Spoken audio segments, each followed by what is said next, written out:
दोस्तों जय हिंद, वंदे मातरम। इस वीडियो में आपका स्वागत है और आज के इस वीडियो में हम जानने वाले हैं कि सिर्फ पुरुषों में ही गंजेपन की समस्या क्यों आती है।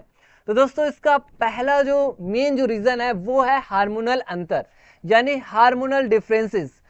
हार्मोनल डिफरेंसेस में यदि हम देखें तो इसी की वजह से ही गंजापन की समस्या आती है। और ये ऐसा नहीं है कि ये सिर्फ पुरुषों में ही ये समस्या आती है, कुछ कुछ महिलाओं में भी इसकी जो समस्या है वो कुछ हद तक देखी जाती है, यानी जैसे बालों का झड़ना वगैरह वगैरह।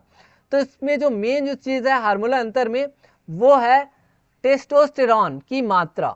एक होता है टेस्टोस्टेरॉन और DHT यानी डाईहाइड्रो टेस्टोस्टेरॉन। इसकी जो मात्रा है जब बहुत ज़्यादा बढ़ जाती है तो इससे हार्मोनल चेंजेस आते हैं, जिससे हमारे शरीर में जो पुरुष है, खास करके पुरुष है, उनके जो बाल है वो झड़ना स्टार्ट हो जाता है, क्योंकि उनके बाल की जो जड़ें हैं वो कमज़ोर हो जाती है। यही चीज़ें महिलाओं में भी होती है। महिलाओं में भी ये समस्या ज़्यादातर तब आती है जब DHT यानी डाईहाइड्रो टेस्टोस्टेरॉन की मात्रा जब बढ़ जाती है तो महिलाओं में भी बाल झड़ने की समस्या आने लग जाती है और उनके फेस में, उनके चेहरे में बाल उगने स्टार्ट हो जाते हैं। तो ये है टेस्टोस्टेरॉन की मात्रा की वजह से। देखिए, जो टेस्टोस्टेरॉन है और DHT है ये हमारे विकास के लिए, हमारे शारीरिक विकास के लिए आवश्यक है। DHT जो है ना, भ्रूण में लिंग और अंडकोश सहित पुरुष बाह्य जननांग के निर्माण के लिए भी आवश्यक है, लेकिन इसकी मात्रा जब बढ़ जाती है तब बालों से संबंधित समस्याएं उत्पन्न होना स्टार्ट हो जाता है।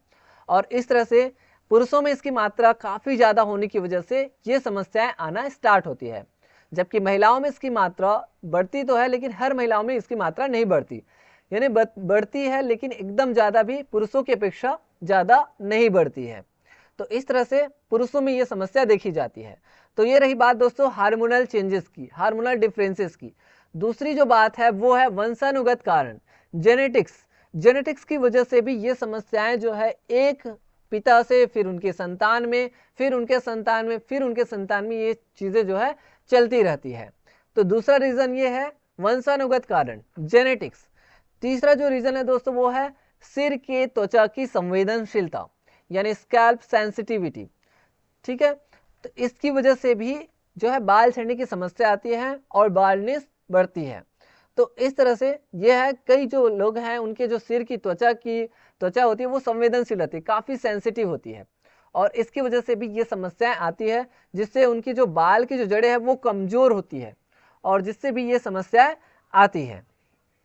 तो इन समस्याओं से बचने के लिए आपको क्या किन किन चीज़ों पर ध्यान देना चाहिए? तो इन चीज़ों से बचने के लिए रंग रंग के जो तेल है, केमिकल्स है, उनका यूज़ कम करिए। केमिकल से भरे हुए जो शैम्पू है, ज़्यादा केमिकल वाले शैम्पू है, साबुन है, उसका यूज़ कम करिए। और इसके अलावा जो तरह तरह के तेल लगाने की जगह पे एक तरह का तेल लगाएं।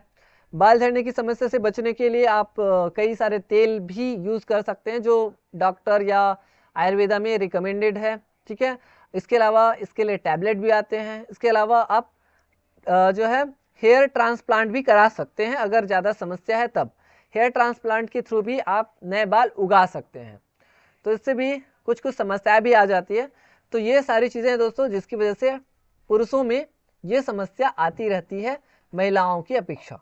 तो आई होप कि आपको आज की जो जानकारी है वो अच्छी लगी होगी। मिलेंगे नेक्स्ट वीडियो में, तब तक के लिए धन्यवाद।